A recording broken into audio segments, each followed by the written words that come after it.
जिल्ह्यात डोंबिवलीतल्या MIDC phase 2 मधल्या एका रसायन कंपनीमध्ये आज दुपारी 1:45च्या सुमाराला 2 स्फोट होऊन भीषण आग लागल्याची दुर्घटना घडली। या आगीमध्ये 7 जणांचा मृत्यू झाला तर 56 जण जखमी झाले आहेत। अग्निशमन दलाकडून आग विझवण्यासाठी शर्थीचे प्रयत्न सुरू आहेत। या दुर्घटनेची सखोल चौकशी करण्याचे निर्देश जिल्हाधिकाऱ्यांना देण्यात आल्याचं मुख्यमंत्री एकनाथ शिंदे यांनी प्रसारमाध्यमांशी बोलताना सांगितलं। तसंच या दुर्घटनेला जे कोणी जबाबदार असतील त्यांच्यावर निश्चितपणे कारवाई करण्यात येईल असंही मुख्यमंत्र्यांनी सांगितलं। अशा दुर्घटना वारंवार घडू नयेत म्हणून इथल्या रसायन कंपन्या दुसरीकडे हलवण्याचा धोरणात्मक निर्णय राज्य सरकारने घेतला असल्याचंही शिंदे यांनी स्पष्ट केलं।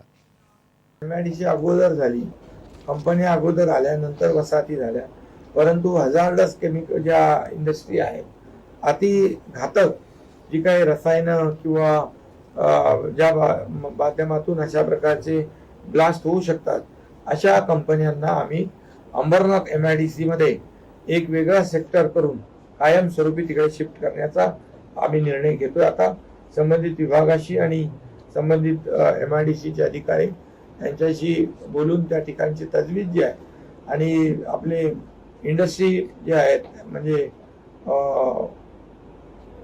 जी उद्योजक जे आहेत त्यांच्याशी चर्चा करून तो निर्णय घेऊ।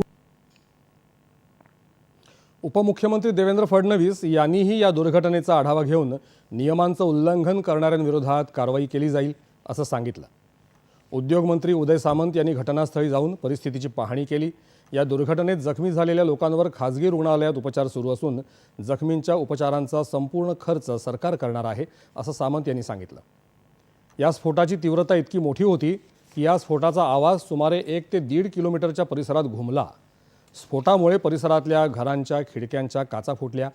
या भागामध्ये धुराचे लोट मोठ्या प्रमाणात पसरले। स्फोटामुळे अनेक वाहनांचं आणि अनेक घरांचं नुकसान झाल्याची प्राथमिक माहिती मिळाली आहे।